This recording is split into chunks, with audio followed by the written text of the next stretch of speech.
সলাৎ ত্যাগকারী কখনো মুমিন হতে পারে না।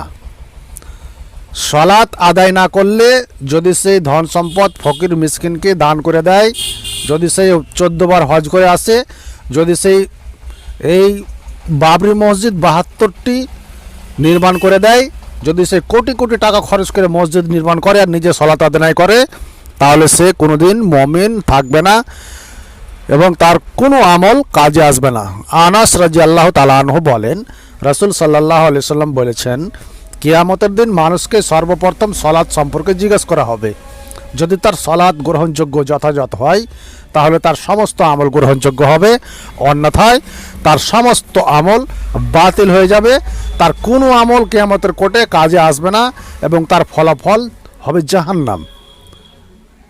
এবার বুঝে গেছি, যদি কোনো মানুষ সলাৎ জেনে বুঝে ত্যাগ করে, যে কোনো অবস্থায় সলাৎ আদায় করতেই হবে।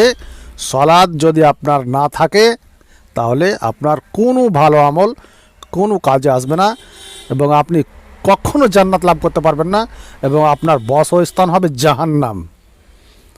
আপনার সলাৎ না থাকলে আপনার আমলনামা খুলে দেখাই হবে না।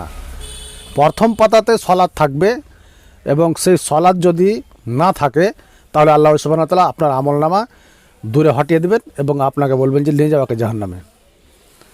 যদি সলাৎ থাকে তারপরে আপনার ভালো ভালো আমলগুলি দেখা হবে এবং আপনার হিসাব নিকাশ নেওয়া হবে।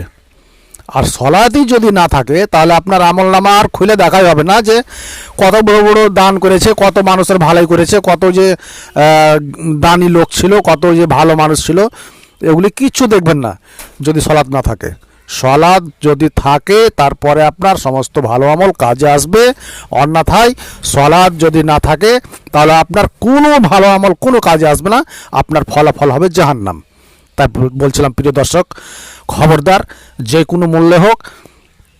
এখন আমাদের দেশে একটি পন্থা চলেছে যে যদি কোনো মানুষ সলাৎ আদায় করে তাহলে অন্যজন তাকে খোঁটা দেয়।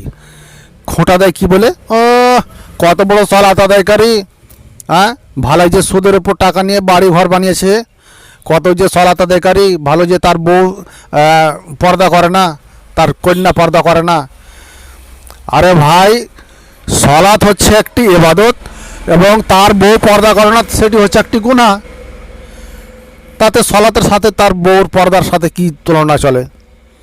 হ্যাঁ, এ কথা ঠিক যে রাসূল সাল্লাল্লাহু আলাইহি সাল্লাম বলেছেন, যে ব্যক্তি নেশাদার দ্রব্য খাবে, পান করবে, তার 40 দিন ইবাদত কবুল হবে না। কিন্তু ইবাদত কবুল হবে না, কিন্তু সলাৎ যে হবে না এ কথা তো বলেননি। দেখেন প্রিয় দর্শক, যে ব্যক্তি নেশাদার দ্রব্য পান করবে, খাবে, তার সলাৎ কবুল হবে না, কিন্তু সলাৎ যদি সে ছেড়ে দেয়, সলাৎ ত্যাগ করার যে গুনাহটি হবে সেই গুনাহটি থেকে বাঁচতে পারবে। সলাৎ ত্যাগ করলে যে গুনাহ হয় সে গুনাহ থেকে সে বাঁচতে পারবে।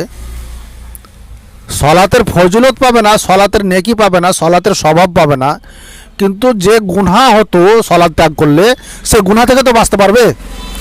তাই বলছিলাম প্রিয় দর্শক, যে কোনো কাজ করুক না কেন মানুষ, তাকে সলাৎ আদায় করতেই হবে। আর সলাৎ হচ্ছে কি জানেন? আল্লাহ সুবহানাহু ওয়া তাআলা বলছেন, ইন্নাস সলাতা তানহা আনিল ফাহশাই ওয়াল মুনকার।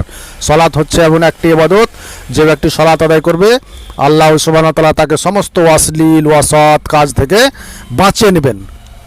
তো এই সলাৎটি কি জানেন? সলাৎ হচ্ছে আপনার ঈমানকে তাজা করার ওষুধ।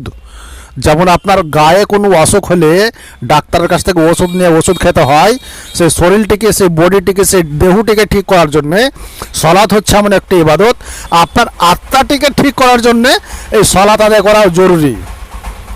যতক্ষণ পর্যন্ত আপনি সলাৎ আদায় করবেন না ততক্ষণ পর্যন্ত আল্লাহ সুবহানাহু ওয়া তাআলা আপনার জিম্মাদারি নেবেন না।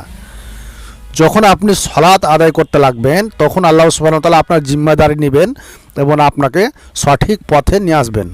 তো সলাৎ হচ্ছে এমন একটা ইবাদত যে মানুষকে সমস্ত অশ্লীল অসৎ কাজ থেকে বাঁচিয়ে নেয়। এবার বুঝতে পেরেছেন তো? তো যে কোনো মূল্যে হোক সলাৎ আপনাকে আমাকে আদায় করতেই হবে। এ বলে আমার বক্তব্য আমি এখানে ইতি করছি। আপনারা সুস্থ থাকুন, ভালো থাকুন। ওয়া আখির দাওয়ানা আলহামদুলিল্লাহি রাব্বিল আলামিন। আসসালামু আলাইকুম ওয়া রাহমাতুল্লাহি ওয়া বারাকাতুহু।